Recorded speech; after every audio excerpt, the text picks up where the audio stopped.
Remember this day, man, for it will be yours for all time.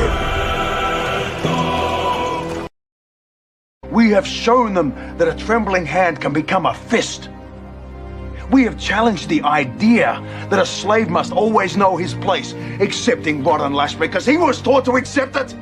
We built their mighty republic with our hands and our blood and our lives. And we can see it fall at equal cost. You opened my eyes to this, Spartacus.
I knew it. I'm surrounded by assholes.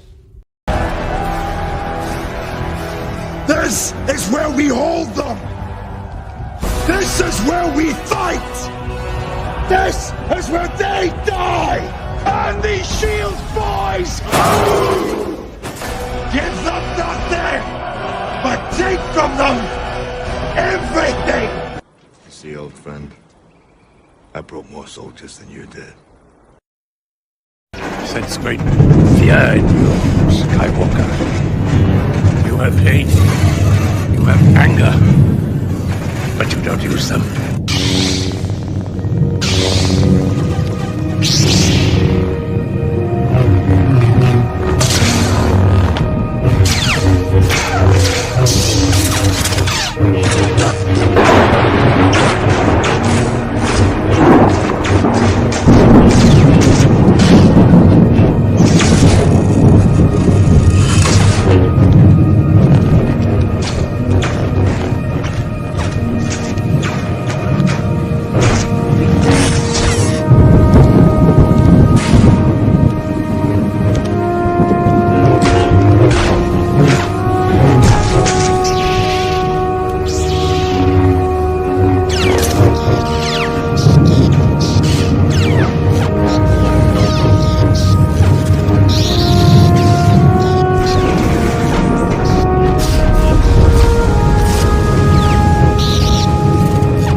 What's going on, everybody? Thank you so much for being here.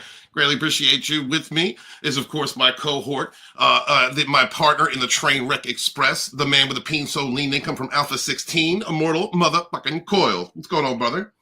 Hail, my savage friends. You are listening to the throat of Immortal Coil. We got an awesome show for you guys.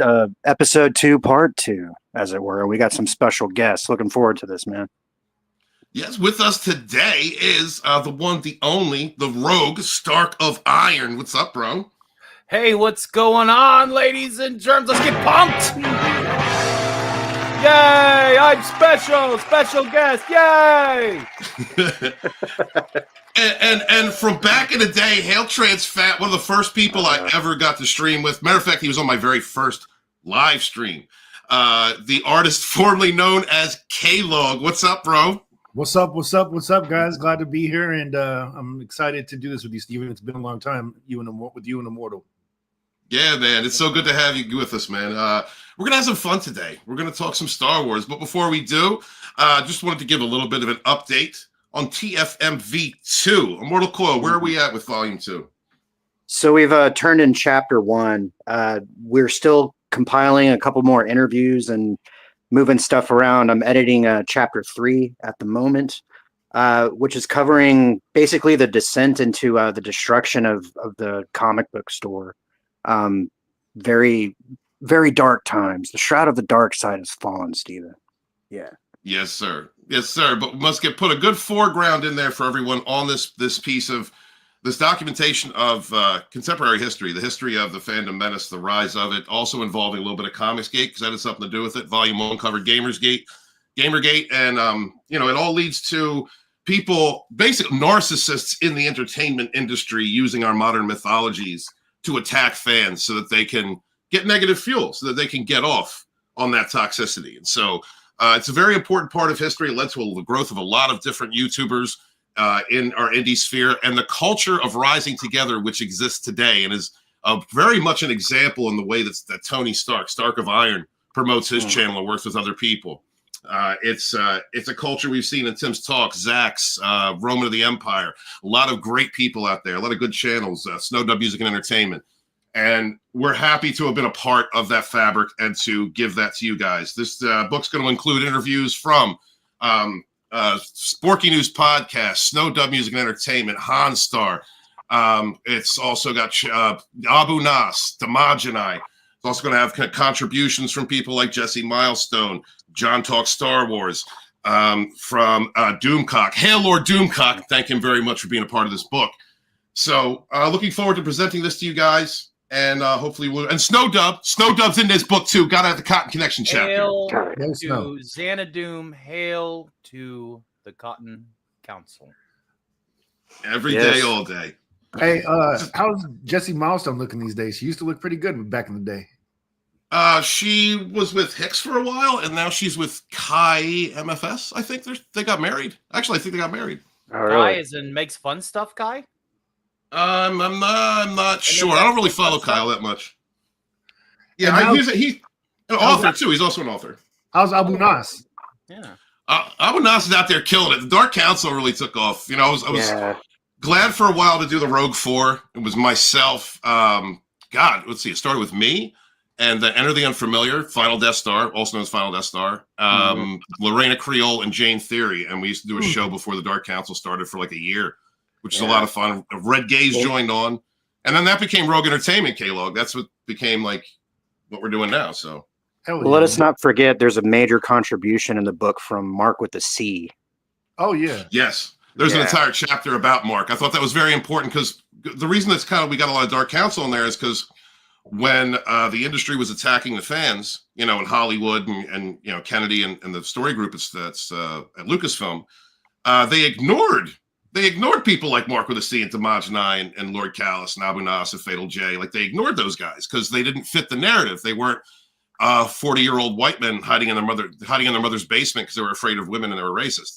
So that really hit home right there. Yeah.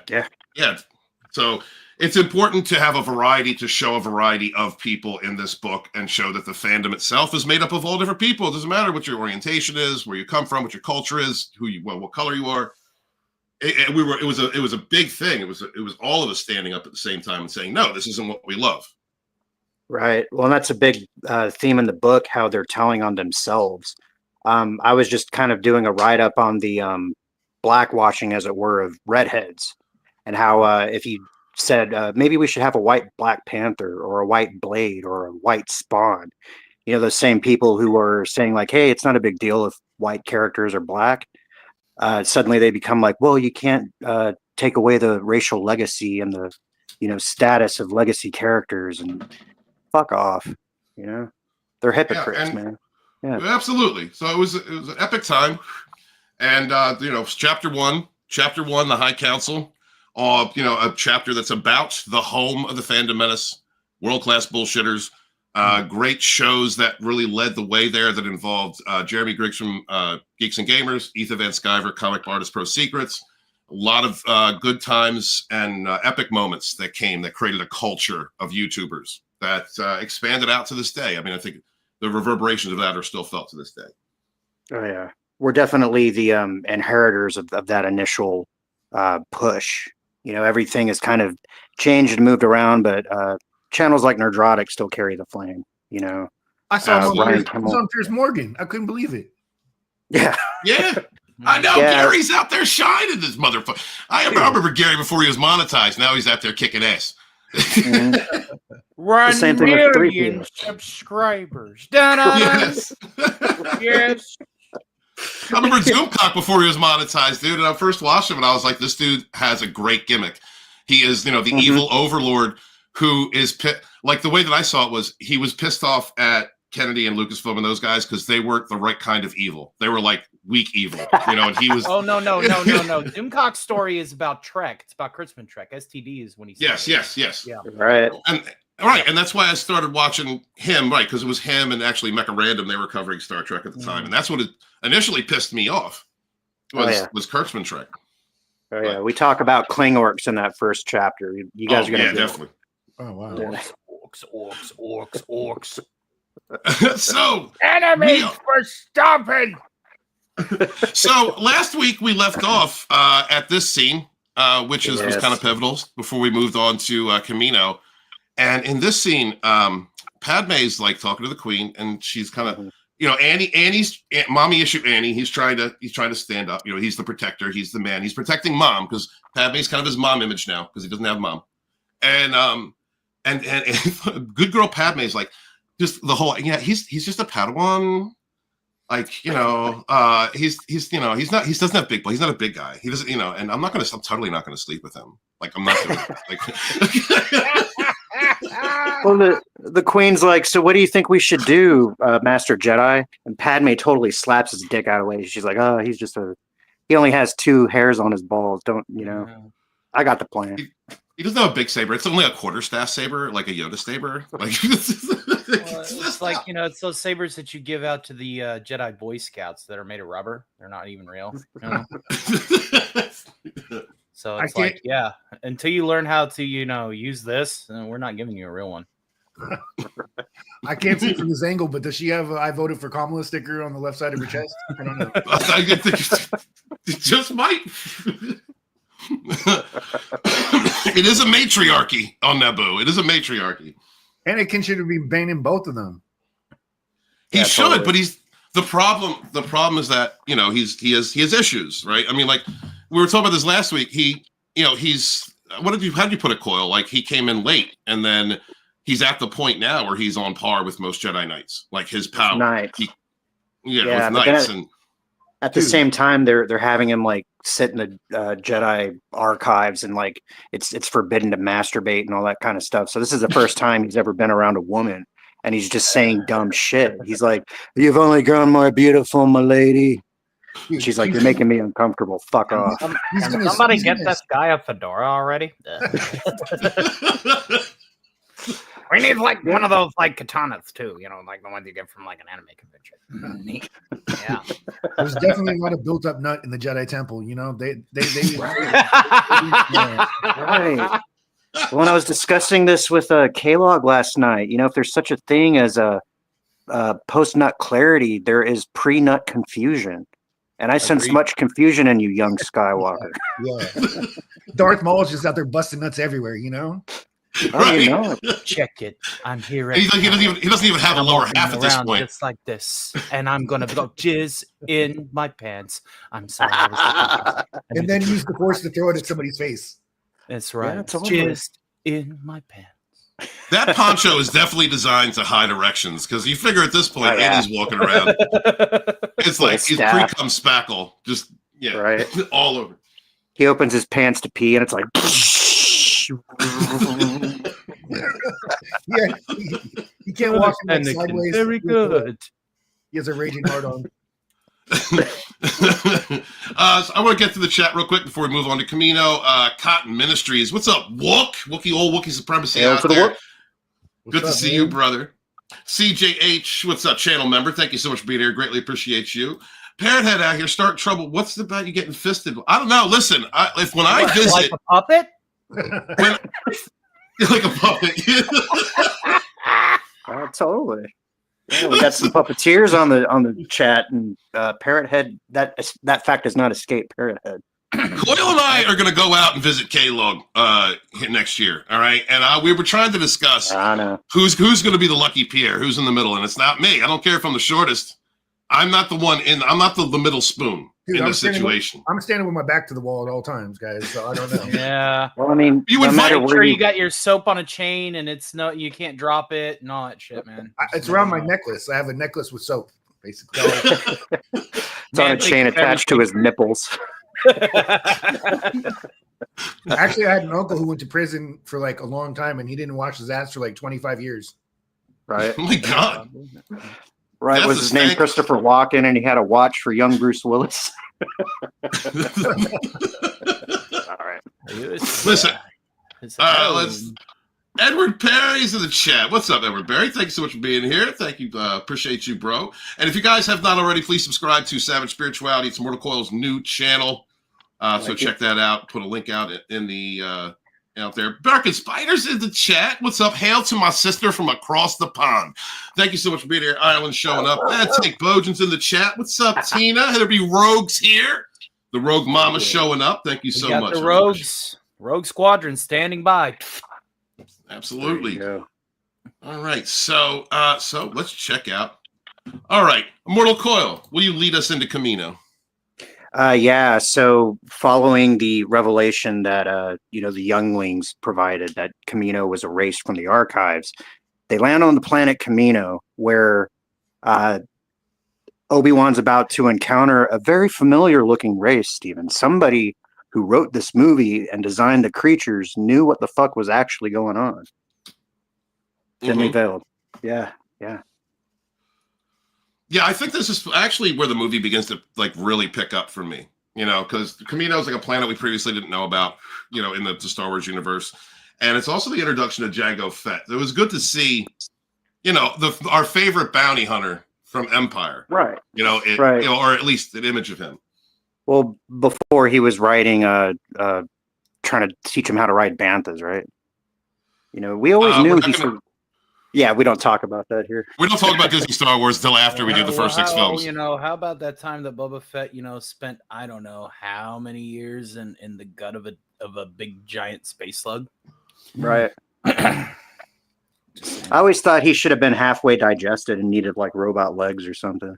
What's weird though? It's like the way Jabba said it. It's like 1,000 years, so it doesn't digest you. You die from starvation before you're actually feel anything, and you're probably wandering around inside of it because it's a Leviathan. Because I've seen like anatomical diagrams of a fully grown Sarlacc, and it's like a city in there.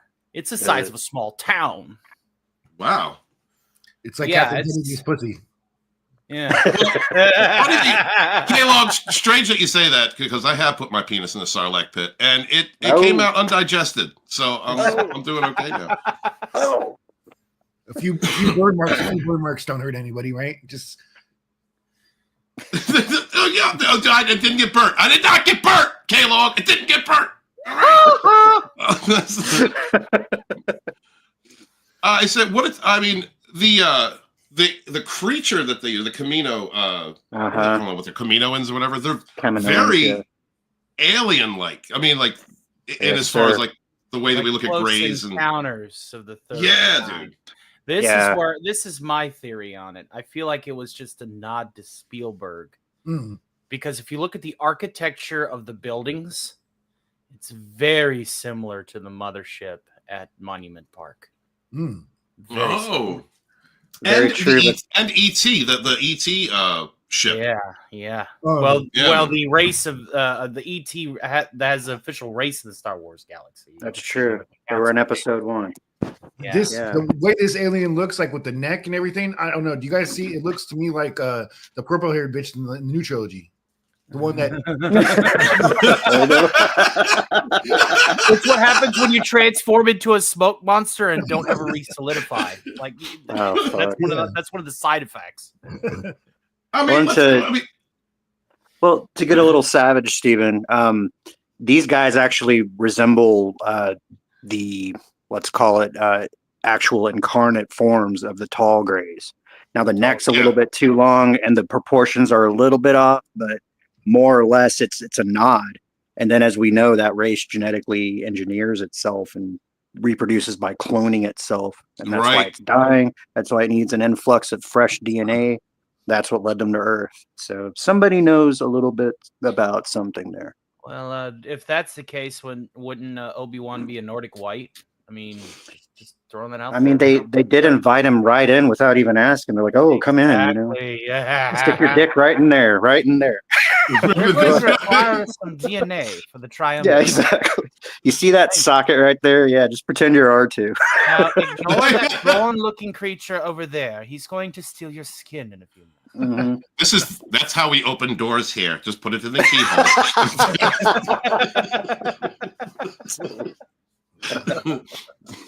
What do you think? Do you think they would let Holdo in? Like, do you think they would have let her in, or do you think they would have kept the door closed? You know, she probably would have had to scissor the door in order to get it open. That's probably what I'm thinking. Do you think they have a scissor attachment? Right, exactly. They definitely wouldn't let Rose Tico in there for sure. She got bad genes. Look at the leering. It's leering. It's staring at his balls. You can't really tell where the eyes are going. You can't exactly because you can't really from this angle, you know, unless you're like Tobin Bell trying to figure out where that base was in Jigsaw, you're really not going to figure out the distance of the angle of the eyes and where they're exactly looking from that perspective. So don't even try. You know, I'm feeling like I want to drive out to CK Log with Mortal Coil right now. Like that's kind of like the feeling I have right now. Like right now, it's going to happen. There are many stops along the Trainwreck Express. We're going to come to your town, chat. We're going to sleep on your couch. Eat your food and eat your food. You guys are eating food for sure. You hear that, Alf? We're going to have company. I don't want company. I want that cat. You're not getting it. I wonder how far Kamino is from. How far is Kamino from Melmac? Does anybody know? I can ask him. Hey, do you know a place called Kamino? Yeah, it's a real dive, shitty place. Skip it. Well, they heard it from the guy. So. All right. When Obi-Wan discovers that you know, these clones have been ordered, and it was by Cypher Dyas, and I know I went back and watched Tales from the Jedi, so I did do that, Coil. I did watch that. And you know, we find out that it was Dooku that made that order. What the confusion that Obi-Wan gets about this? Like, what do you think's his state of mind? Because at this point, you know, like I say, he's a bright guy. He's probably one of the best. Not one of the most powerful, but one of the best. Like, and he understands that there is this. Obi-Wan understands how to use the Force tactically. He understands that he may not ever be one of the strongest on the council, but he can effectively become as capable of a Jedi Knight as possible. Mm-hmm. Well, the way that they depict him as kind of bullshitting his way through this argument or through this process, I don't exactly like the way he feels so uncomfortable, but I do believe he would have had an ability like this. I don't think the Kaminoans were able to 100% shield their minds from the Force, so he was probably able to pick up on cues and figure things out. Now, when the name Sifo Dyas comes up, we see later on in his conversation with the council, I thought Sifo Dyas was dead. You know, so somebody made an order in his name, or I think in one of the novels, it was Dooku had coerced an unstable mind, which was Sifo Dyas, to go ahead and carry this stuff out. Mm-hmm. There was an episode in the animated Clone Wars TV show where we do meet Sifo Dyas and kind of see the end of his fate, but he was unraveling. He was insane, or as insane as a Jedi could get, without turning to the dark side. So yeah. Master Obi-Wan, bullshit artist. Oh, right. In the Clone Wars? the animated TV show. Yeah. Correct. Well, the animated TV show. Yeah. Correct. The Clone Wars, right? Yep. Yeah. I mean, what do you think, like, what do you think his mind, and now he understands there's this plot. There is really something going on, something very deeper. And like in this world that is all made of order. The Jedi, like I said, the fall of the Jedi came from the hubris of order. They're too far into the light. They didn't think in any. There was no room for chaos, and any type of chaotic thinking or a passionate thing is excluded from them. Everything has to be. All they needed was one big circle jerk, and they would have been better, right? Yeah, I agree. There should have been, yes, post-nut clarity would have definitely helped some of these. And there's even one Jedi on the council that gets laid. He's allowed to go to his planet and have That sex. is true. That is true. Plo Koon? Kiadi Mundi. Oh. Yeah. He has why does he get the He has a pussy? harem at home. Yeah. He gets the pussy. Because it's a part of his culture. Yeah. He's the cone. Yeah, apparently they're on decline. Yeah. My first guess should have been Mace Windu. But you figure. I know that Mace got his side pieces, but we also know that Kenobi had the Duchess. Also, I'm just gonna say somebody's fucking Padawans in that building. We're looking at you, Mundy. Anybody I was that scrolling looks like that at the council chamber looks 10 times worse in their mom's basement. We're looking at you, Mundy. Yeah. Like when Anakin turned his lightsaber on, that kid already, he had like PTSD. He the way he jumped. Oh, totally. I was looking at TikTok or something. Just keep the helmet on, kids, and pretend like it's not happening. Right. It's almost over. Now, I was looking at TikTok or something, and somebody had posted a video where they built 20 little baby snowmen, and he turns on his lightsaber and just kills the fuck out of him. I saw them on the hollow feed killing Frosties. Well, that's not very Christmas-like, is it? No, it's not. All right. All right, mommy issues and the Padme the tease. All right, look what she's wearing. Right? She's like, right. I'm not gonna sleep with you. I might let you. You're not gonna touch it. Like this whole thing. Like no wonder Anakin. My shoulders and rack. Go right ahead. Right?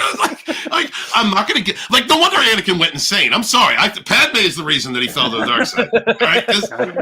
He is so horny. This poor guy. He's got issues. Not allowed to jerk off. No. Why would they send him? Just you two go. No, that was Palpatine. That was Palpatine the whole time. That's a good freeze frame. Who did the frame? The Jedi this still is another agreed to jizz in my pants moment. We gotta have. Honestly, feel like we need to I'm gonna write that song. I need to write that song. We need to get some of these clips together, and I need to make sure that it's edited properly. And I think it'd be really funny.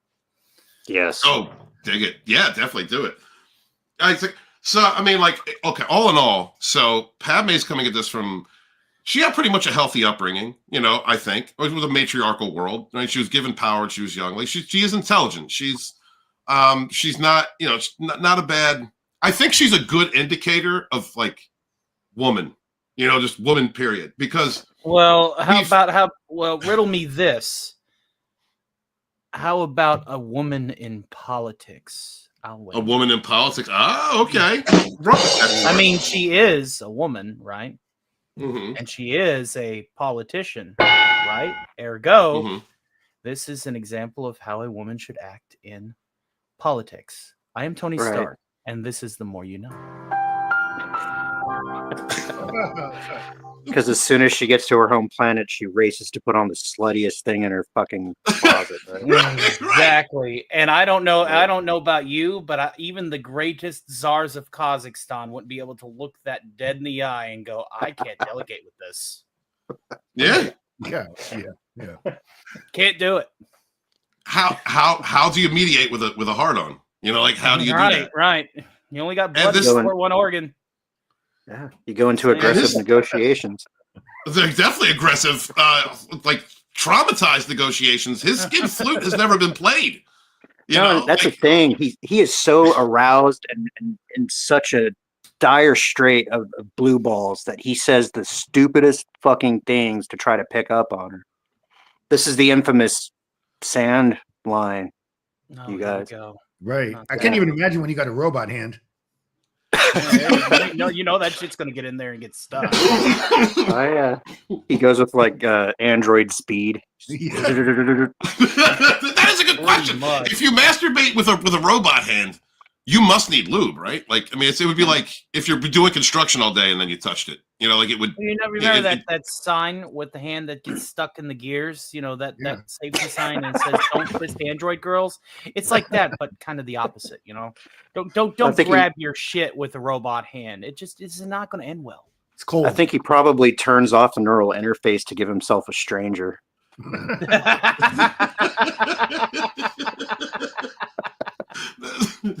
Like the Energizer Bunny. Well, I think it's a good point that you brought up, Coyle, about, you know, Palpatine sending him, right? Because he's the master manipulator in this situation. You know, he's the right. So he puts this, you know, this mommy. He has mommy issues. He has mother wounds, and he puts him with the only girl that he's ever been in contact with or formed any bond with after he was taken from his mother, and then puts it at an age where he's frustrated. He's been gassing him up. You know, you're better. The Jedi Council should recognize your true strength. You know, you're the shit, man, Anakin. You know, like you're so cool. And then he puts him in this situation intentionally. You know, Palpatine's the best Sith ever, master manipulator, and puts him in like what gets me is how easily he played the Jedi Council. Like anybody on the Jedi Council who should understand sexual frustration. I don't know how they're meditating that out of them, but would see that this was an issue. They're monks. Monks will meditate literally anything out. The whole point of Jedi is they're space monks. It's discipline, discipline, discipline, discipline, discipline.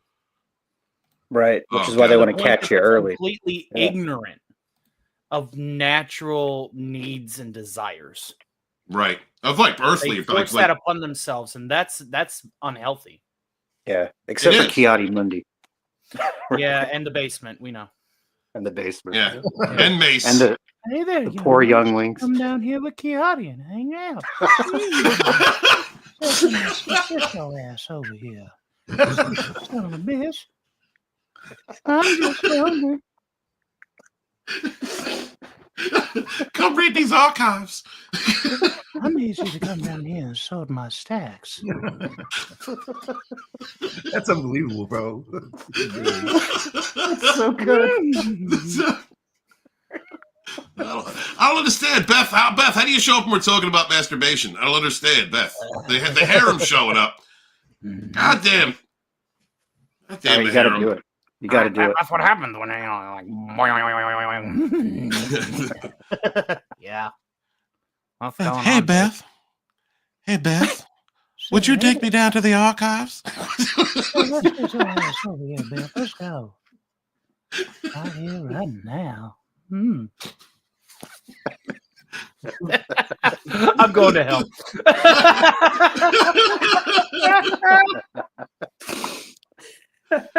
Oh, Jesus. Oh, all the harem showing up. All the harem. Nice, wonderful ladies. Oh, my. My name's Kiadi, but you can call me Mr. Monday. Can I show you the Jedi? I don't do it as well as Tony. Oh, Jesus. This can only lead to one thing, right? This can only lead to one thing. Where is it? A dick in a box. Wait, what? You know, and there it is. I'm not going to sleep. Like, this is the scene where it's like, I'm not going to hit it. Well, maybe I'll let you. You're so creepy. It turns me on. She loves the bad boys. What is it with women loving the bad boys, right? He's not supposed to be having sex. He's hitting on her. He's saying creepy shit. And she goes. There she goes right there. And I think that this is. But listen, this is the point where she goes, no. Like, this is my point with Padme. Because the whole time she's leading up to it, she's like, I'm not going to let you hit it. Like, no, you can't. We can't. You're not supposed to. I'm not supposed to. And then she gives him a little and then pulls away. Right? So for the next, how many scenes, she's like, I'm wearing, her tits are hanging out of her fucking outfits, and she's like, no, that was wrong. We shouldn't do this. Oh, Jesus Christ. Oh, Jesus Christ. Oh, fuck. Well, This is what y'all do to us. She pets it a little bit, like once, twice, 3 times, and she's like, nah, this is wrong. We should stop. No, Mini-Me, we do not pet our pussy. We stroke it. Lick it. It was one credit card swipe, my lady. This is why you don't download Tinder, young Anakin. You understand the flaw of your ways.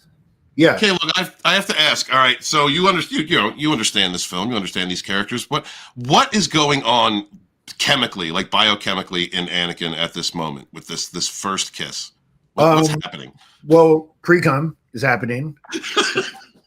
Yeah, right. It's already been happening. Like it's just oozing out. I think at that point. Myself, I would have came right there. Like, I would be right. It's like Forrest Gump.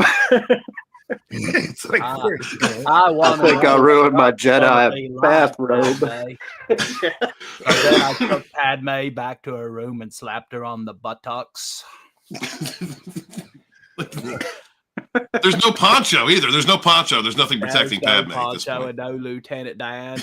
That Obi-Wan's nowhere to be found. I had myself a good time. I do have to say though, she looks like she has like the tightest pussy ever. Yeah. Oh yeah. Oh yeah. It's because she's tiny. I mean, she did Kegel exercises the whole way to Naboo. And she's also been, she's been with her cuck husband Jar Jar for like how many years? Right. So yeah. I just hold on. I got a call. Oh. Give me 1 second. Hold on. Oh no. You had to go and you had to mention him. Okay. All right. Yeah. No. I'll put you on speaker. Who said you think of you, son? Is it talking about my wife? Keep messing wives out your fucking mouth, sir. Ah, fuck. It's the Sith Lord. Yeah, Jar Jar. More. Jar Jar, what's it like not getting laid for all those years, and then Anakin, this bad boy, comes along? Why don't you ask little Annie? He's been doing since all right, too, sir. Yeah. I think I need a protocol droid. I didn't understand shit you said. Oh. Padme's all like, Jar Jar, what does that tongue do? Oh, my tongue. Oh, tongue. There be rogues here, DJ Odyssey. You keep Jar Jar out of your effing mouth, Walton? What? I don't understand how he knew we were talking about him. He called me so fucking quick. How did he get this number? Jarvis, I really need you to screen it. Thanks. Jesus. And I've never actually seen DJ Odyssey and Jar Jar in the room at the same time. So, well, one wears a pink bunny suit. That's how you can tell the difference. They both look like a Gungan. Don't get me wrong. But do you think Alf could take Jar Jar? Yes. I could take Jar Jar in a fight. Dude, I'm telling you, I'm saying nobody F's with Jar Jar. That's why he stayed alive the whole time. Okay, because if you come at Jar Jar Binks, he's gonna trip, stumble, and fall in every direction, and you're gonna die. Like he whip your ass. Unless he whips your ass by being a fool. Like there's nothing you can do. You saw him in the first movie. Anti-stormtrooper, right? Yeah. Yes. Cotton Ministry says Jar Jar Binks is arguably the most pivotal character in the entire saga, and that's because he's the pivot man. He is. Yeah. You could fire a blaster point blank at Jar Jar, and it would go into the ceiling. It would just turn. It would just go away. And while it was happening, he would be tripping over his own foot. Deej, the whole point is not to own the burn, man. Don't own the burn. No. Supposed to get up here and go, those are some fighting words. Want to fight about it? No. You're just like, yeah, I'm proud to be a Gungan. Yeah. Proud to be a Gungan American. I think the Trainwreck Express needs to stop by Deej's farm. I think, I feel like we might. We might. Do you guys want a party bus on your train wreck expense? I'll bring the party bus. I know one of my friends owns like a decommissioned school bus, and we take road trips on it. Oh, that's awesome, dude. Yeah, that's kind of the idea that we have, because we're gonna be going around, life coaching people and filling souls and stuffing holes. Like that's stuffing holes. That's right. That's where we're at, right? Like what is the mantra? What is the mantra for the Trainwreck Express again, Mortal Coil? Okay. The only difference between hope and a hole is one letter. One fucking letter, guys. Okay, we are gonna be sure to whip that pee out and use it over and over again. That's right. We don't need fire extinguishers on the Trainwreck Express. It's quite wet enough there. We're two damaged fucks traveling the world, convincing you of your worth and teaching you the middle finger boundary, the art of savage spirituality, and filling souls and stuffing holes. This is what we're doing. This is going to be for your benefit. We are totally not picking up abuse victims. This is not what we're doing. No, we are giving life. I wouldn't mind if you brought some abuse victims by here when you show up, man. Look, I'm not upset. What I'm saying is that, like, on the caravan, we might bring some daddy issues with us, K-Log. Like we may. That's the only real way to handle the spooning conundrum is if we had several harem members in between. Because otherwise, you're either going to have your dick in some guy's butt or some guy's dick in your butt. And I don't want to be. I'm not Pierre. I am not Pierre. You're both of those are out of the question. All right, Napoleon, it's fine. Like, we all have a role. Just gotta wear. You gotta wear Padme's dress right here when you show up.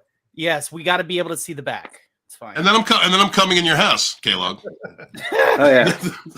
He's gonna look like Vespa's a stunt double from Spaceballs, with the fucking facial hair. Beach Odyssey in the voice of none other than fellow rogue Ryan Roger Athay. Oh. Well, Stephen is a pagan man. It's P-A-G-A-N, not that. It's not pagan. That's not how you say it, Stephen. You say it like you like to be pegged, my good I'm American a pagan man. Friend. Pagan man. I'm a pagan man. Like pagan. That's what I am. I knew it. Exactly. You like to get pegged. It's not anything to be ashamed of.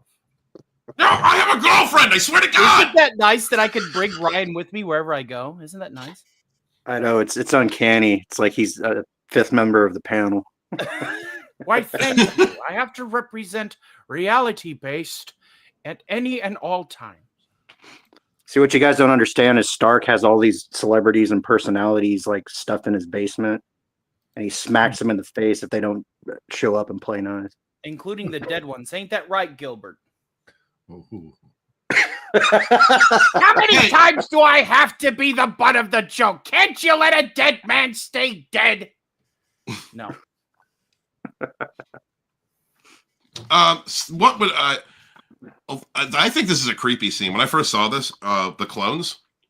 Yeah. Like, I don't know if I could stand in the same room with a bunch of the same carbon copies of one another. Like, it seems kind of creepy to me.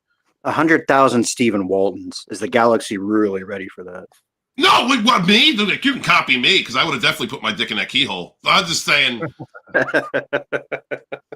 I don't know if I could handle that, being in a room with all these clones. What about 100,000 K-logs? How would that play out? Well, how big's your septic tank? Yeah. We need to brew up more wine. K-Log, let's say the clone more than the titular double flusher. If the clone army was nothing but K-Logs, I think the universe is fucked. Oh yeah, they would all be like hermits that would went insane. They'd kill each other. You think? Yeah. It'd be like Chicago, It'd be like Chicago. Sorry, Tina, they'd all we love converge. You, but it'd be like Chicago. Right. They'd all converge on one poor Miss Piggy, and there'd be nothing left of her. But would they? Would they all gangbang Piggy? That would actually, you know what that'd be like? I know some of you guys like Nightmare on Elm Street, right? That's like Freddy's mom when she's a nun and she gets trapped in the thing with the 100 maniacs. Oh Jesus! That's how Freddy was born. Son of 1,000 maniacs. Yeah. Son of 1,000 maniacs. Yeah. Yep. That's kind of scary. I don't know. What if it was okay? If it was the clone army was nothing but Starks, what would happen to the universe? Well, about 88 voices per. So you would get your quality, but I don't think there would be a lot of cohesion because I'm kind of a sneering egotist, and I would probably want to be like Highlandering my other selves. So it'd be like Highlander or Jet Li's like the Jet one. Li. There can only be one, and I would absorb everybody else's strength as I slain them. And me and the legions of my copies wholeheartedly agree. Join us for the next round of Unreal Tournament. You have lost the lead. What? Okay. All right. A clone army of immortal coils. What happens? All right. There would be no more alien women left for anyone. Sorry, children. So you would go across the galaxy and spread your seed? Is that what you say? Yeah, there'd be a whole bunch of half crystal skull looking motherfuckers running around. They'll have like tentacles and shit coming out, dicks coming out of their forehead and all that kind of stuff. Yeah. Would these skulls eventually be driving cars with dildos that are taped to the front hood? Like in wow. They'd be driving It's from South Park. You remember what? Mr. Garrison, It's. Yeah. Mr. Garrison in there somewhere? I don't think we could stop them. That sounds like a master race. Right. And yeah, that's why it's best to just have one. I would not be a good candidate for a template for a clone army. So what do you guys think? I mean, at this point for Obi-Wan, right? He sees something that the universe hadn't seen since the time of the Old Republic, which is a massive army of the Republic, for the first time ever. What do you think? Like his what's going through his head right now when he sees something like this? Well, this is completely against the Jedi. This is like they're not police. They're not a police force. They're like they're like marshals, right? They're like U.S. marshals. They go out and they handle small disputes and things like that. And now there is a walking army in the midst of this separatist movement that's happening. What do you think for Obi-Wan Kenobi this brings to his mind? What are his feelings? Times they are a changing. Watchmen, yeah. Yeah. Well, basically with the quote unquote extinction of the Sith, the biggest threat to the galaxy was eradicated. So the Jedi basically stood down. Everything was hunky dory. But then the Baneite Sith slowly started tipping the balance of the Force towards the dark side until we get Plagueis and Sidious. So something like this definitely would be horrifying. And then the fact that Obi-Wan came to Kamino in the first place to track down the bounty hunter, and then he sees this and then discovers that the bounty hunter was the template. He's got to be all kinds of holy shitting, man. Considering that bounty hunters are what? The one not creatures, the people that can actually hunt Jedi. Right. Well, the Mandalorians specialize in anti-Jedi tactics. But as far as going into just straight warfare or martial contest with somebody that can manipulate reality, you're always going to be the underdog, regardless of how high-tech your suit is. So the fact that they're cloning an established Mandalore using expert and are basically copying a template of their combat prowess, data, and knowledge into each clone. From a Jedi's perspective, at least for somebody that's on the higher on the food chain, because Obi-Wan's not high on the food chain yet. He's still not. He doesn't know all of the Jedi secrets. But if once this was brought to the council, you could, later on, you could see the big concern and the big kahunas. They're like, well, that's not good. There's obviously something coming out to get us. Yeah. And they're going to use an army to do it because then they're going to be able to subjugate the galaxy quite effectively. But how do you play that hand? How do you play that hand? If you assassinate an allied soldier before Order 66, you break the law. So it's such a touchy situation that there's a no-win scenario on either end of it. I think he's still thinking about Padme. Yeah. Well, and the fact we can obviously attest the blood flows south. Like this place is about to become Kamino, but no, I would also be thinking, damn, there's a bunch of Samoans out there. What the fuck are those? Right. Right. They're gonna eat everything. They're gonna start doing hakas before battle, and I'm trying to think of like a low rank Obi-Wan going into the Jedi barber shop and asking the barber, "Excuse me, I would like business in the front and party in the back." Now you do understand that hairstyle, relatively in the galaxy, was much like that hairstyle on your planet, Immortal Coil. That's true. I guess that was a long time ago. Far, far away. In a galaxy not so close to here, yes. Hello, I am Sir Alec Guinness, or an unreasonable facsimile thereof. And this has been the Mole, you know. That's right, you guys. We got Kmart Obi-Wan. Like you mentioned in bringing it back to the Jedi. So like Yoda, right? So Yoda's like what 800 and something years old at this point. He's seen every iteration of the Jedi. He's seen generations come and go. He's learned to be detached, but he also has this wealth of history and knowledge. And seeing something like this, like I think you were right on the head, Tony. He probably brings some type of fear to him. And again, fear is something that the dark side feeds off of. Right. So I think that's another component of the manipulation from Palpatine. Is there an answer to this? Like, why did the Jedi go along with it? Just like, yeah, for sure, we'll just take the free army, like no strings attached. Like, is there why would you accept all these soldiers on your behalf? Like somebody just made this shit for us? Well, yeah, the Sith forced their hand. When we get to Geonosis, we'll see how dire of a situation they created. Both the master and the apprentice. And then Dooku, he was a Jedi, so he understands how they think. And not only he was a Jedi, he was Yoda's apprentice, so he knows how Yoda would think. Tales of the Jedi and some of the expanded universe material really fleshes out the character of Dooku. I mean, everybody wants to say like, oh, his name rhymes with poo-poo, but I mean, he was a smart cat. He fucking knew what was going on. And being a Jedi, knowing how they would think. Okay, so if you have people who are statically peaceful, statically good, right? This is the problem with not having balance within your light and your dark self, guys.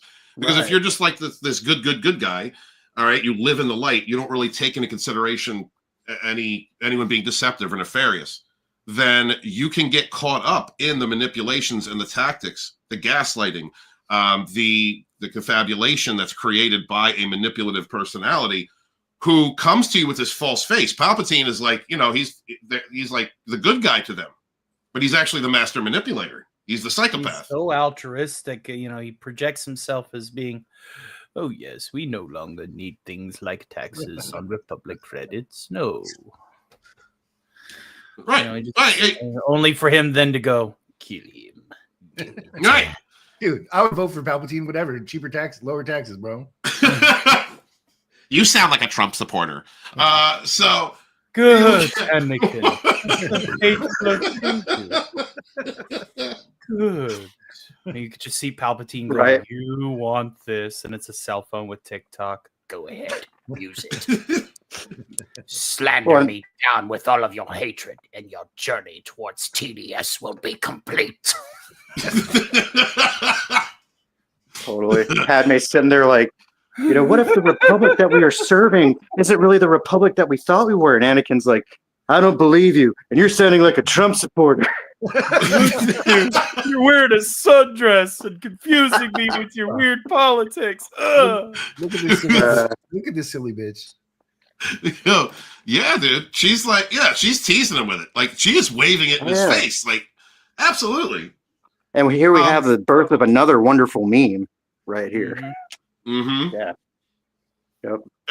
And Anakin is on his back foot this entire time, and she has all the power. Guys, this is what. Take the red pill. Take the red pill, because the pussy has all the power. If you don't, he's like, can I just smell it? Right. Can I look at it? Can I just can I put it in frame? Because I think that, like, okay, the natural state between the male female dynamic, yeah, like she understands. He's trying to woo her, and she has all the power, and she loves it, and she's really, soaking that in. Anakin doesn't understand because of, the places, the position he's been put in. The places that he has been in. He's unhealed. The Jedi have no fucking idea how to heal parental wounds. They're just like, hey, pick up this lightsaber and learn the Force, bitch, and don't jerk off in the aquarium. Right. They think that, don't mind if Mundy touches you. Just no, that's a part of the process. No, you get a badge. Eat your cornflakes and no jerking off. Right. So like he has not been healed, and those wounds have been like triggered and maintained by Palpatine as a relationship with him, with the funny uncle. Right. And so this is like a desperate launch from him to find his manhood, a manhood that he's never been allowed to explore, along with his wounds from childhood. And she doesn't understand that. She just sees this virile young man who's like not stopping his pursuit of her, and she's teasing him along with it. It's oh yeah, he just wants to like take her ass like she's a sand people. Yeah, without a doubt. Now, it's all. If Anakin was butthead, he'd be sitting there going, I can see your things. Somebody impersonating me? Hey, Beavis, check it out. He's like trying to take a jab at me. No, really? That's pretty cool. Yeah. Keep trying, dude. Somebody said, Damn it, get the hell out of here. I swear, these boys, they get into everything. I thought I told you guys to be Padawans. Quit whacking off on this. I don't want to see that, damn it. Grab your fucking lightsaber. Oh. Bark and Spider says if she asked him to bark, he would. Yes. Yeah, it was like, bark like a dog. Yeah, we should stop doing that clip. Bark. Oh, yeah. It's like that scene in The Simpsons whenever they made Homer get on all fours and he's with the divorce papers. Oh, yeah. They're like, he's like, now, say to me, I am Homer Simpson, a lowly dog, in a dog's voice.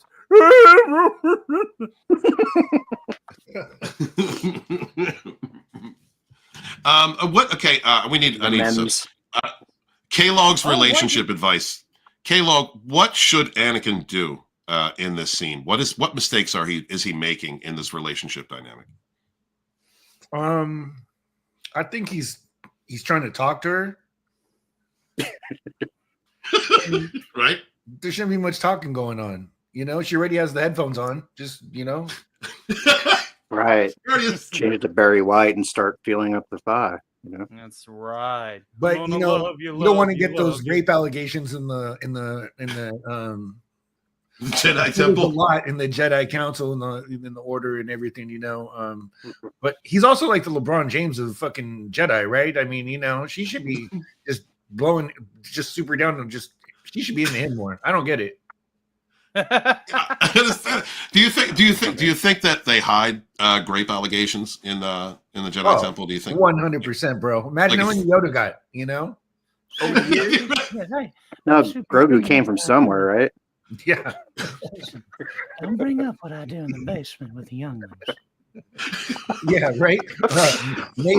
Mace didn't do nothing. You know what I mean? Mace didn't do nothing. Free my ninja Mace.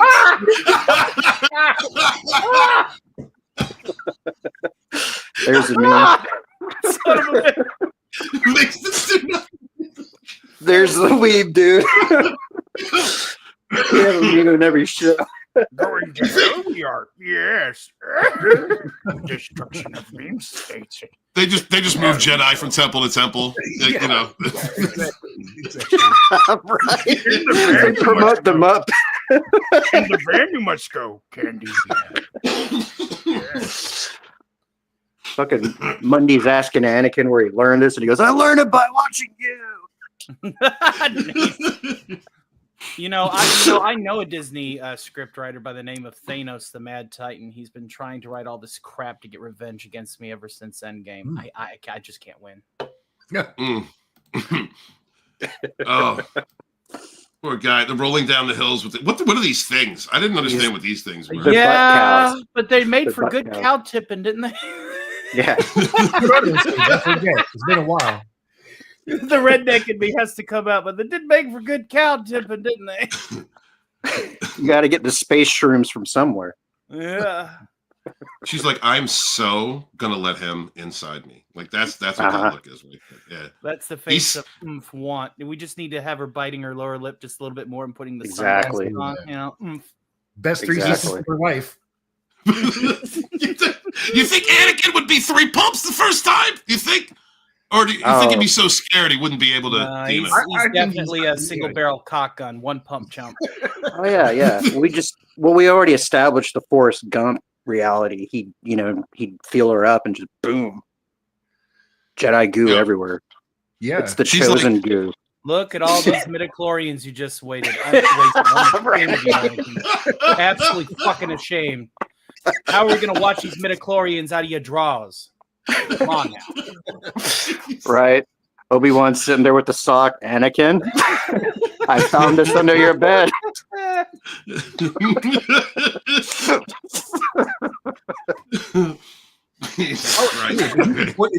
I'm going to do my own laundry from now on, master. There they are, the cows to tip. They look like chicks. For real. And Marcus Byron says he might not know where to stick it. Might be her ear. I mean, I don't know. A hole's a hole. What are you gonna do? The only difference between a hope and a hole is everybody. One letter. One letter. James goes on to say, "Stop bringing up my adolescence." So, did you cow tip when you were younger too? Yeah, I thought so. It's best to go out in the middle of the night when they're asleep and really scare the shit out of them. How would Matthew McConaughey describe cow tipping? Matthew McConaughey? I don't know. Yeah. I've never tackled that voice. Never tried that voice. Never tried it? Mm-mm. One of us is going to have to at some point. I'm not a miracle worker, man. Okay? Yeah. I stumped Stark. Oh, yes, I have. But I do have a sound for that. We call this save. See? Whenever I get stumped or there's like an awkward pause, I just go like that, All right. We're going to have to deduct 400 points from the Green Saber house. Son of a bitch. No, that was a daily double too. Fuck. All right. Jango Fett, man. So here's Jango Fett. Obi-Wan, Daddy-wan. He meets up with him. And I don't know, it's really compounding just what we had said earlier about, someone who's Mandalore trained, and then the way that he approaches him. Like Jango's like, yeah, I'm not going to give you anything, Jedi, and I don't give a fuck. Read my mind, bitch. Suck my dick. Hear me saying that in my head again? Suck my dick. Suck my dick. Like, that's really all he's saying. See that, Clark? What am I doing behind my cape? Use your X-ray vision. I save you the trouble. I'm flipping you the bird. What does this stand for on your home planet? Gratitude? I got paid, bitch. I'm everywhere. You see me everywhere. Like, these are all my dicks are gonna fuck all you Jedi. Right. Do you think Jango understood the darker implications of what was going on, or did he not care? What do you think, Coyle? Well, I really think, as opposed to how Anakin and Obi-Wan would sword fight, this is a different kind of sword fight. This is very much a I dare you to cross the line, motherfucker kind of thing. Because you can tell they're both tense. They're both ready to go.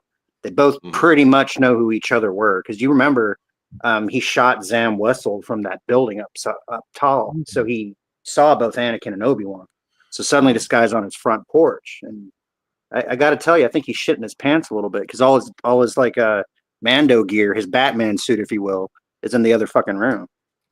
So if shit went down, he'd be in a very bad position right now.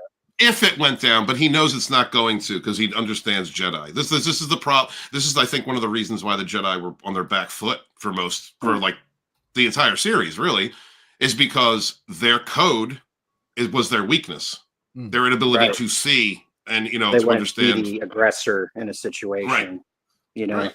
I really think Obi-Wan's there going like, hey, have you seen K-Log the past couple of years? Where the fuck has he been? You know what I'm thinking is, I'm half Polynesian and half white myself, so I could probably get both these guys' perspective. Okay. I played football in high school as a quarterback, and we had a couple Samoan guys on our line, and I would always get sacked because we could only go on one because they couldn't count to fucking 2 or 3. So I don't think he knows what's going on with all this shit, but who knows? Well, rumor has it the Cotton Connection can only count to 4. Yeah. Well, we're trying to go through the glass ceiling. I have a very smart cat who believes that there is this mystical number called 5. I know that's very extra, hypothetical math and physics, but anything's possible if you just. I know. We need to get Snowdub in here to answer for himself. Smart pussy. Smart pussy. Snow sounded off in Transfat. I mean, in Rogue Chat. I don't know. I'll tag him. I'll see if he wants to jump on. Make this even fattier. I think that I think that he's totally comfortable actually, because they're both at this point they're both kind of being deceptive, and a Jedi being deceptive is not in their nature, but he's he's not giving up information. And you're right; they're both reading each other. They both understand what's being said and being unsaid in this situation. And I have to give it up. Little Jango kind of understands too. That's his kid clone. So baby Boba, yeah. Baby Boba, yeah. Baby Boba, yeah. Yep. So he's also adept, I think, at understanding and reading a situation. But I think these Kaminoans, they're not mammals, so I don't think that they get any of this shit. They just kind of glide through life and clone shit and get paid. Yeah. Trippy stuff. Yeah. Do you think they intentionally made Obi-Wan look like Jesus? Yeah. Actually, I've heard funny stories where Spanish mothers have pictures of Obi-Wan hanging up in their house because they think he was Jesus. And cartel members' houses. He's on the very good. Sorry, I was in the I'd be keep my kid away from this motherfucker if I'm Jango, right? Oh my God. I know what they do to the little kids in the Jedi Council. I'm getting distracted. Well, we got to move Obi-Wan to another temple. All right. We had an allegation on Kamino. All right. Yeah. Send him to the deaf school. That's a real famous priest thing. They sent some priest rapist dudes to a deaf school after he was already caught. Wow. What is that? They didn't hear him coming. That's the joke, but no, it's true. Oh, God damn it. God damn it. All right. This scene. All right. So now he's using his powers, right? So now he's making things float around. All right. Now who puts... She's putting that on to tease him, right? Who the fuck is dressing this bitch?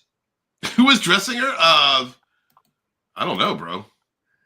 She calls ahead and goes, "We're hiding in the lake country. Make sure all my slutty shit is there by the time we land."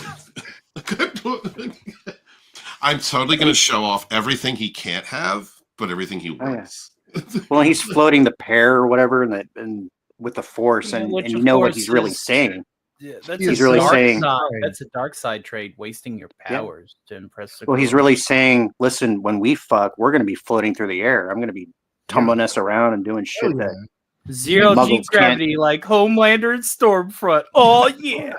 If you could force choke, you could force finger too. I'm sure. I don't know.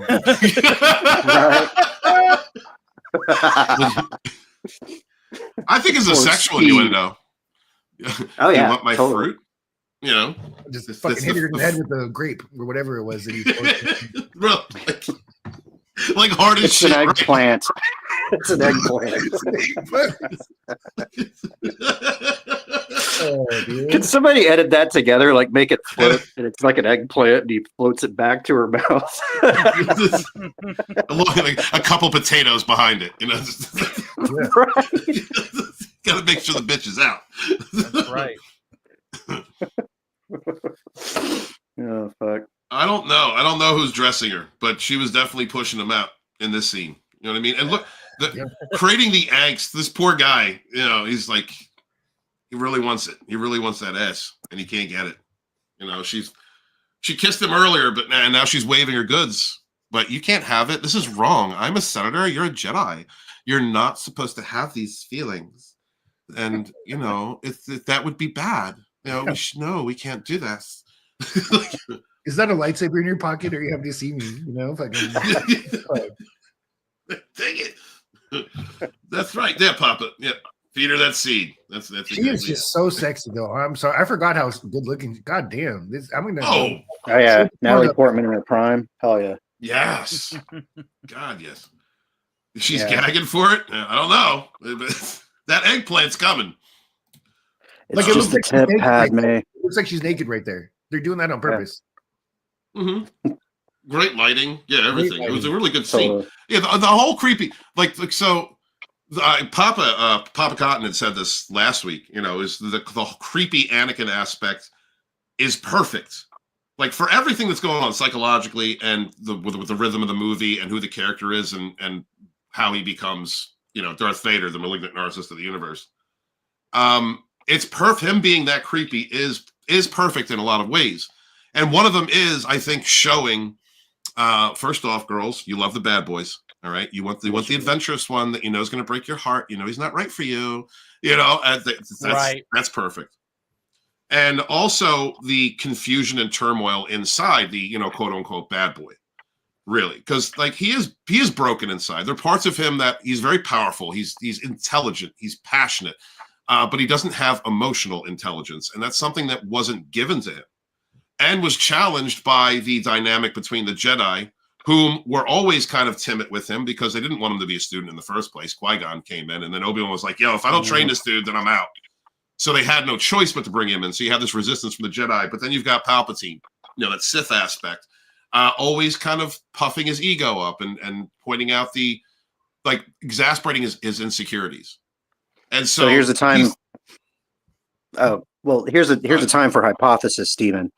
We know if Qui-Gon would have been Anakin's master, he would have been a more balanced Jedi, but he probably would not have gone after Padme as aggressively. Now, if Mace Windu had been his master, he would have fucking laid the D down like already. Yeah. Oh yeah. Yes.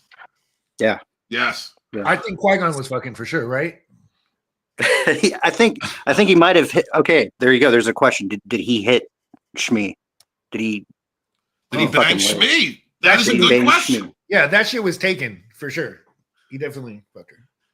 There was chemistry between Qui-Gon and Shmi. A little bit. Absolutely. He's like, yeah, Anakin, why don't you go out and fucking fix some shit? You know. Hold on. I think I got a recording here from the night before they did it. Oh yeah, it was a call to Watto over the comms. I'll play it now.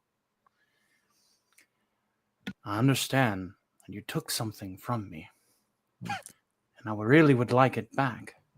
Now, if you're looking for credits, they will do fine. But I don't have anything else. Now, there are two things you can do. You can return the boy, and that'll be the end of it. I will not pursue you. I will not chase you. However, if you do not, I will find you, and I will kill you. Good luck! Click. Dude, that's so funny, man. It's uncanny. It's uncanny. Meanwhile, Anakin's sitting over here. He's just like, "Can I put it in just a little bit? Yeah, right. Just a little bit. Yeah. Just for a minute." And then there was Shmi going, "Oh my God, that was so brave of you to say. Who is that guy think he is? Some kind of Jedi or something? Trying to shake me down?" Yeah, you're right. Person doing the shaking it down. Here's a Watto. So if Qui-Gon had been successful in freeing them both, would Anakin have been a Jedi? Do you think that he would have taken that path? Probably, but I think Qui-Gon was like for sure fucking Shmi and making Jar Jar watch and look him in the eyes, you know. Right. The cock husband is definitely in the room. He's in a chair. Yeah. Right. He's stroking whatever it is that the whatever the Gungans use as a penis, whatever that thing. It's like probably looks like a tube worm. I think 3PO's standing there. 3PO's naked. Yeah, 3PO's definitely naked. He doesn't have his armor on, and R2 has the camera. R2 is recording this whole thing because R2 is the ultimate wingman. He's there for anything. He is. He's replaying that hologram every time Jar Jar, starts feeling good about himself. He's puts him in his goddamn place. Right. R2's an asshole. Goddamn, she's gorgeous. You're right, K-Log. Jesus Christ. My God. That was a time. I think I want to get for like this. I'm gonna go straight to Pornhub after this and Google Jewish princess. Rule 34 is a thing. Funny, guys. she doesn't look Jewish. Right.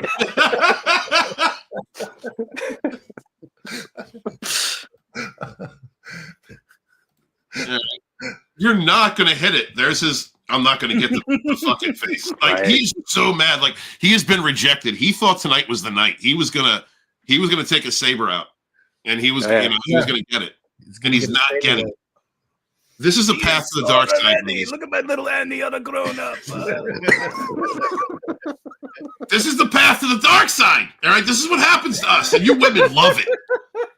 You women love it. You love rejecting us like this. All right, because we know you want it. We know you want it. All right, you've turned it up. You turned our switch on. All right, your knob is up, but you decided no, and that brings out the Sith in us. Okay, we don't want to play games. All right, we've been flirting all day. We're playing games. We're cow tipping with those big ass things. Right? We're rolling around in the grass. All right, you kissed me earlier. I fucking hit you with the eggplant. You hit you with the eggplant. You're fucking. Your tits are out. We had dinner. I paid for fucking dinner, and I'm not getting it.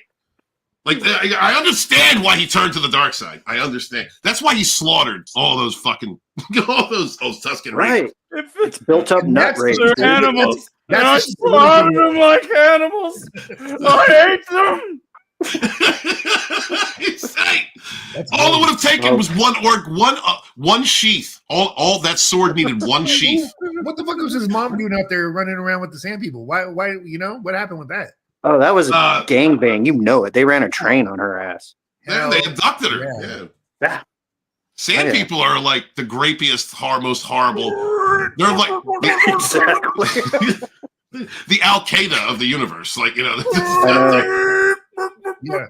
They're like butt ass naked except for that weird mask, so you can't even really see their O face. That's their face. That's what they want you to believe it's a mask. No, it's their face. That is not their face. If you take that off, it looks like Blaster from Thunderdome. All right, he doesn't understand. He has the mind of a child. Hey, but if I was Anakin, I would kill the stepdad too. Yeah. Right? Why you fucking let my mom go out to fucking get run on by the sand people, motherfucker? Little legless motherfucker, you're about to lose your head. Oh, he didn't have legs. He lost his legs. I might let him live then. He's staying home jerking off because he's a cuck. He liked that. If I was Anakin, he's wearing his Yoda uniform in the closet while Qui-Gon rails her. That's how that works. Oh. I would have walked around his little floaty fucking chair thing, right? Just looking at him, and then I would have hit that switch on the back that made it drop to the ground. That would have been my first step. I wouldn't even have said anything. Just fuck you, disrespect. Yeah, and then to tell Padme no means yes today. Let's no means yes. Right. Right in the sand, in the fucking sand. Sand people. Oh, now of course it's going to get everywhere. You had to bring up the sand. Oh, totally. Just she got some sand in her ass crack. Oh, that's the thing. Klieg Lars. He was gonna film the whole thing, and it's like when a guy lets 10 black guys jump on his white wife. It was kind of like that, except the sand people actually carried her off. The sand people ate her ass. They ate her ass, and then they actually ate her probably barbecue. No, you're not going to hit it. You're not getting this. Why are you so upset? All right, I said no. Why are you so mad? She's so what if we like? She's so happy. What if we like secretly did it? Can't you just like, I don't know, use the Force and like we could just do it that way so that nobody can see us on the cameras? Like, totally. It's like he makes like a Force cock and like pushes. It's like some weird. Then here comes 3PO going. Actually, I suggest a different way. What are these? On Earth, they're called VR headsets. In the near future, people will be having sex using these with a towel. Oh, yes, evolution, man. Yes, that's so funny, dude. Would you like to learn how to wipe your ass with 3 seashells? No, 3PO. Bye. Well, you know what happens is he has it lined up. He's about to go in, and then 3PO busts in and goes, "I've isolated the power converter." Fucking cock-blocking bastard. I went to the charging station to get some power. Oh God. I didn't say yes. He mind tricked me. Right. Stop. No, stop. Oh, don't stop. No, don't stop. No. Stop. Don't get it up. No, stop till you get it up. Don't want to read that transcript in court. Padme. Okay. Can we go over the minutes, please? Absolutely. All right. So, Yoda, Mace, getting an update on what's going on. I don't get the hesitation from these guys. Like, I don't understand the hesitation. Like, there's something obviously evil's going on, and they're just sitting here meditating. This is the problem with being light. This is the problem with being light-powered all the time, guys. All right? Embrace your dark side. Because a dark force user or someone, a quote-unquote, not that they exist, they don't exist, gray Jedi, okay? I'm just going to say that before I piss everybody off. Someone who's balanced would have gotten up off their ass at this point and started asking questions and started like making moves and to get something done, because there is obviously a plot. There is an army that has been created and no one knows about. This is not the time to sit down and meditate on nothingness. You know what I mean? Like, I mean, that's just how I see it. What do you guys think? Iron Man. What? What'd you say? Oh, Iron Man. I was like, go ahead, but no, I think I don't know. I just been thinking like, why does Yoda have the same size couch as Mace? Because the higher on the totem pole you are, you can learn to live a little. So you think this? See, this is an example of equity within the ranks of the Jedi instead of equality. Very funny. No, I coil. Like, I mean, honestly, you know, you're like me, man. Did he disappear? Oh, here he is. Oh, there he is. Coil. I'm back. God damn it! You're the. There you go. Okay. What do you think? Like, you heard me, but go ahead, go with it. All right. So the real serious answer, and then I have a bullshit answer too. The serious answer is that the Jedi, yes, you're saying is correct. They're in the light side.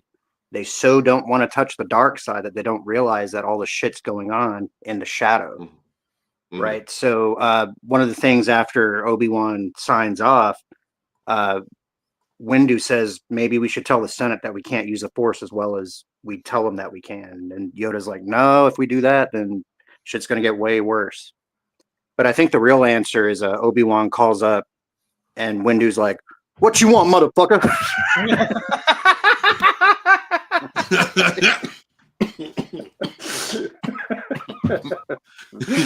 Obi-Wan's like, shut up, I'm talking to Yoda. They were just discussing Mundy and his latest allegation. Should we move him? Like, yeah. We're parked on street was Windu party it occurred at. Shut the fuck up, Yoda. Motherfucker. That is a tasty burger. That is a delicious big kahuna burger. Can I wash it down with some of that crisp Sprite?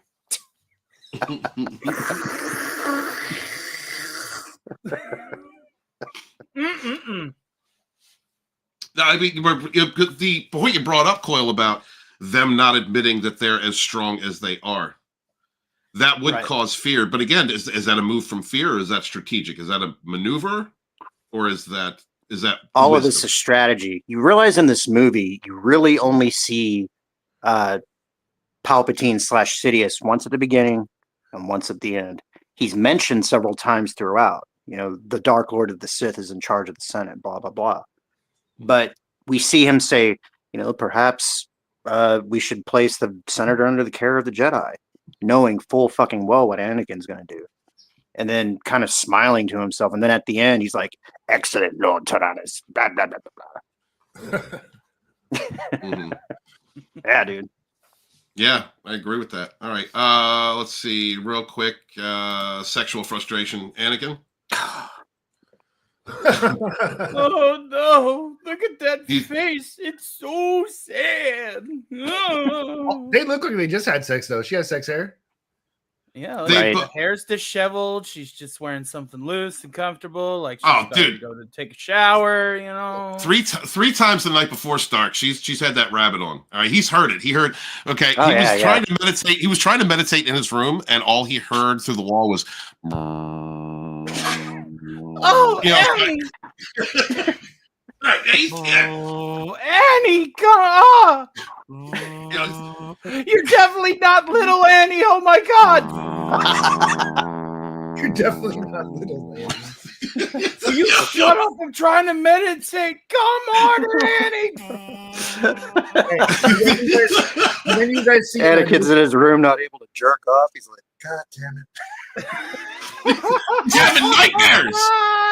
And he's having So that's nightmares. what he's doing. Yeah. He's having nightmares in the next room. Like, you know, he can't.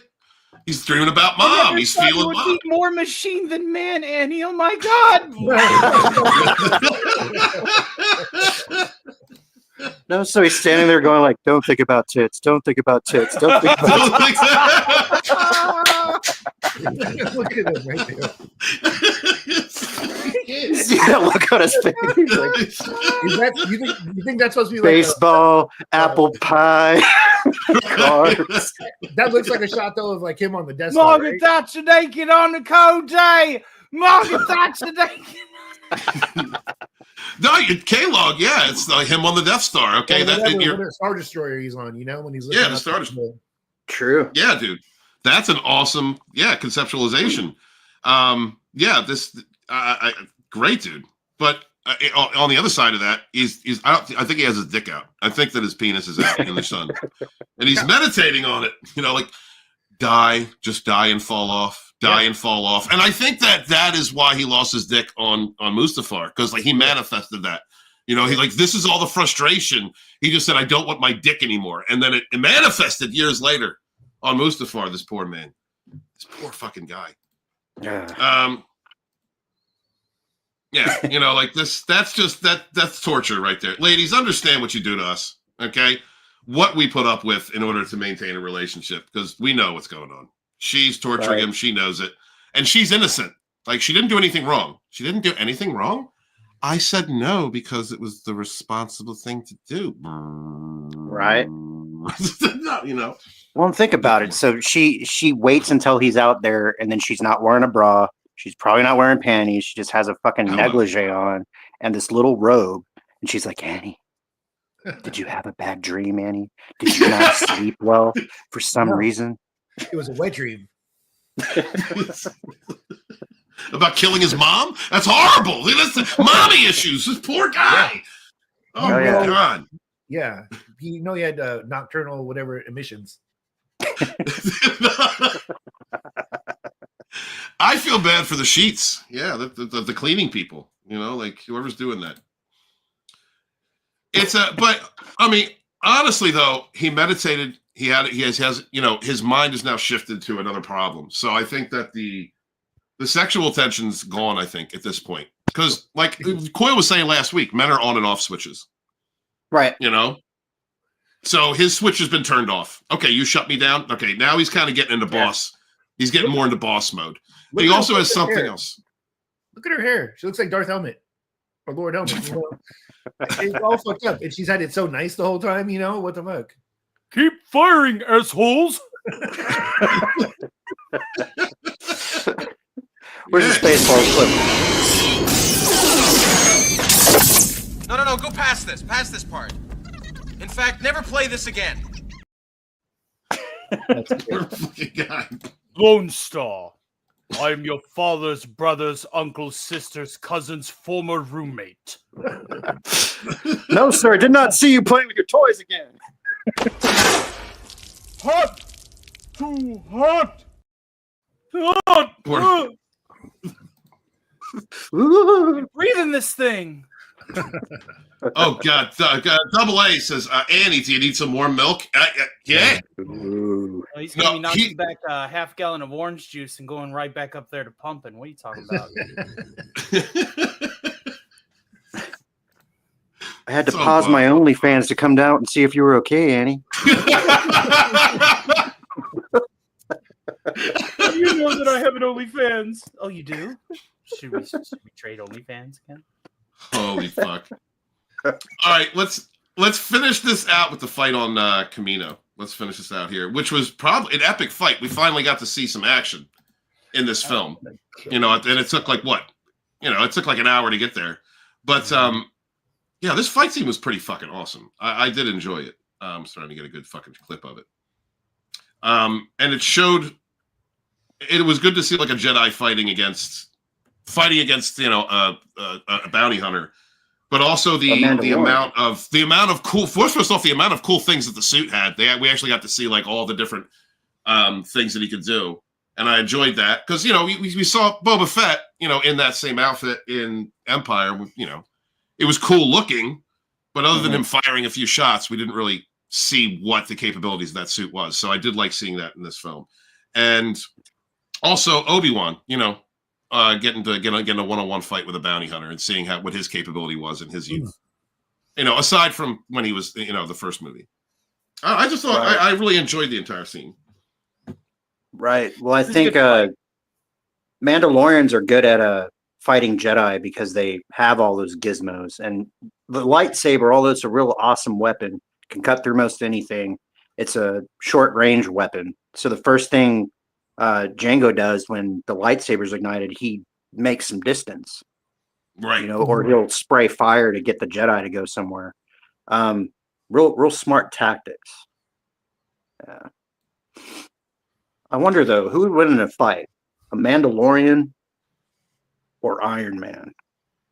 Oh, why does everybody want to bring me into it? I got my money on Iron Man. Yeah, Jarvis. Drop my needle.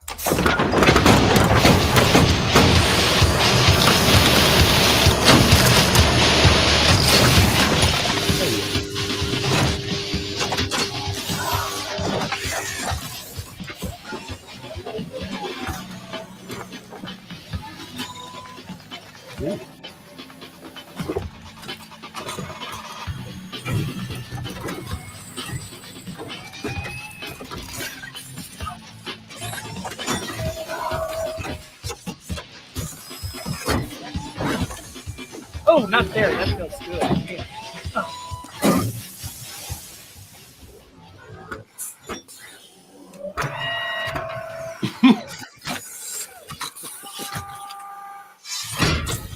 And that's just the cod piece, you guys. It's a pretty hefty cod piece, I know. No. It's a nice suit you got there, Spaceman, but been there, done that, got the t-shirt.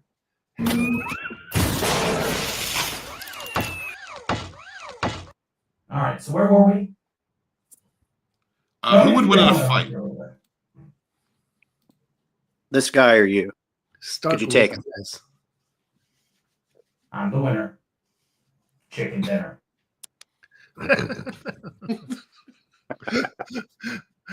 What is he trying to be? Shredder or Batman with those blades? Come on now, get real. I bet you got a car too that costs more than most people's houses. It's fine. I was definitely picking up on Batman. This is like Space Batman with all his wonderful toys. Batman. I got all the toys. Jarvis, take my helmet off for a second. I got all the toys. I'm not wearing hockey pants. Worship. Where are they? Where's all the younglings? Who are you? Shit. Oh, dude. That is So next week we are going to start off back on Tatooine. That's where we're going to start back off with this part of the story. And looking forward to that, breaking it down, having fun. Tony, K-Log, you're welcome back next week if you'd like to be on the show. Bitchin'. Yeah, man. I'll be there. Awesome, dudes. Awesome. Yeah. So, Tony, This is what fun. you got going on tonight, brother? Oh, what have I got going on tonight? Well, this will be the second time I do this. Drop my needle, please. In approximately 1 hour and 45 minutes from now, the Cotton Connection season finale will be broadcast. Join Mr. Cool, Charlie, the Chulo Monster, El Perro the Rover, Alf, and many, many more as they talk about this year in recap and season. We hope to see you there at this particular venue also, at the Anti-Derivative Jill Show, where we will be talking about Fallout as she plays Fallout, the one from 97, mind you. This will all be broadcast within the next 4 hours. 2 more venues on tonight's Stark Bar Crawl. Then tune in for me tomorrow because I will have 2 more venues lined up and possibly a third. Tomorrow night, I will be able to provide radio assistance to my good friend Thedazord as we talk about some of the old Vincent Price mystery radio programs, as well as possibly being a musical guest on none other than Sunday Night Culture, patent pending, of course, if the snow doesn't snow us in, and I am scheduled. We hope to see you at these venues and at many more that are happening at the Start of Iron channel. Please like, share, and subscribe, my good fellow. This advertisement was brought to you by the fine folks at Nuka-Cola, Grey Tortoise Cigarettes, and Iodine Toothpaste, because if you want to ruin your smile, do it with unregulated fluoride and a little bleach. We thank you, Stephen Walton and Immortal Coil, for hosting our guest spot on tonight's program. Thank you. Good to see you, brother. Thank you so much. Coil, anything you want to promote, Coil? Of course, you have me going on after that. Can't follow that shit up. What's happening, my savage friends? Due to entirely the fault of my own, I've been locked out of my old Google account. So the Immortal Coil account, I no longer have access to. You can follow me on my new channel, Savage Spirituality, where I will be uploading before too long some of the best of the live streams with, of course, Steven as the co-host, as well as working on some new videos. Most of my creative energy at this point is dedicated to working on volume 2 of the Fandom Menace. As we mentioned earlier, Steven has chapter 1 already. He's going to go over it with a fine-tooth comb and realize how superior it is now that I've fucked with it. I am currently on chapter 3 and keep on charging through that. So go ahead, join my new channel, like, share, subscribe, all that good stuff, and look for me here on Dragonstorm.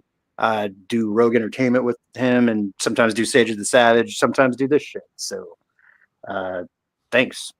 Take care, guys. Yeah, man. And K-Log, is there anything you want to promote or anything you want to say? No, I'm just happy to be here with you fine folks. It's very fun, and I actually had a really good time. It's been a while since I've been streaming, but it is fun, and I miss it, and you guys are made it very fun. So I'm glad I could join. Good, man. Dude, we love to have you, Hail trans fat. Hail the trans fat. Yeah. Thank you guys so much for being here. Greatly appreciate you. Please remember to like, subscribe if it's your first time here, share out the stream, leave a comment. Let me know what your favorite part of the stream was. And we'll be looking forward to hosting this next week. We'll be doing this instead of Rogue Entertainment proper. We're going to start that new season probably next month, sometime in February. Also going to be having an interview with one of the newest Dragonstorm rogues, Amy. Going to have her on next week.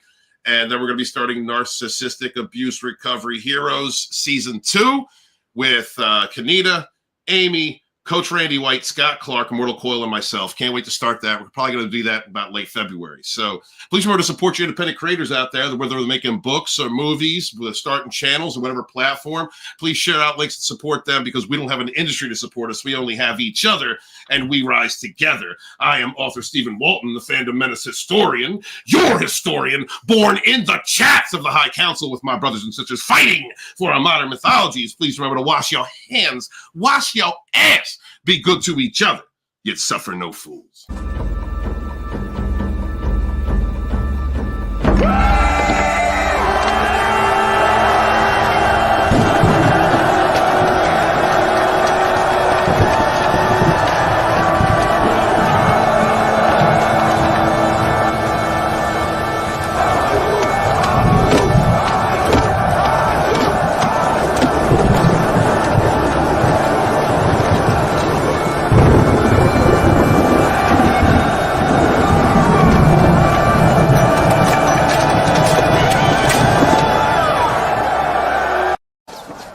Tells me he can get me out of this mess, but he's pretty sure you're fucked. And of course, it is very important to remember to clean your peen. Okay, a healthy peen is a clean peen. Okay, narcissists don't clean their peens. They have dirty, nasty mud butt peens. You don't want butt butter in your mouth, ladies. So make sure you're not dating a narcissist. You're dating a healthy man with a clean peen. Guys, manscape that shit. Be good to each other. Clean.